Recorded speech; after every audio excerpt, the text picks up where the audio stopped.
taliwala sa mga balita ug sa negatibong komento sa publiko kabahin sa mga pulis dinhi sa dakbayan sa Sugbo, apan nagpabilin sa gihapon ang pagsalig ni Cebu City Mayor Raymond Alvin Garcia ngadto kanila. Gani nagpadayon sab ang iyang suporta ug usana niini ang ikatakdang pag-turnover sa 30 ka mga mountain bikes, flashlight ug uban pa karong adlaw nga Webes aron masugdan na nila ang bike patrol palibot sa syudad. Dako gyapon ako pagsalig sa pulis. Wala ilang wither ang akong pagsalig, and then in fact mas grabe pagdali ang akong suporta na akong napakita nila. Subay niini, kiauhag sa mayor ang mga kadagkuan sa kapulisan sa syudad ug sa rehiyon nga pangitaon ug ilhon gyud ang mga pulis nga nag-abuso sa ilang katungdanan alang sa personal nilang katuyuan. Iyang gimando ang makuting investigasyon sa mga nalambigit sa mga daotang buhat ug kung mahimo silutan sila subay sa balaod.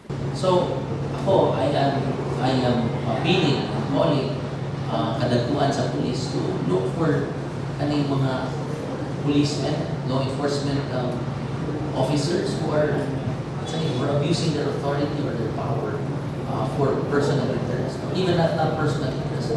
Sa di lang subay sa balaod, sa nanay violation, automatic investigate and then file cases if necessary.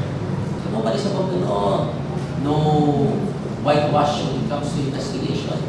All of these things, they should understand that if an ordinary civilian can be prosecuted for violating our laws here in the Republic of the Philippines, all the more our police officers should also be held liable. Karong adlang Webes, ikatakdang ipahigayon ng command conference, di nilang tukiyon ang kasamtangang peace and order situation dinhi sa dakbayan sa Sugbo ug ang preparasyon sab sa taliabot nga eleksyon karong Mayo 12 ning tuig. Kini ang balita, Nova Yanson, Cebu City News.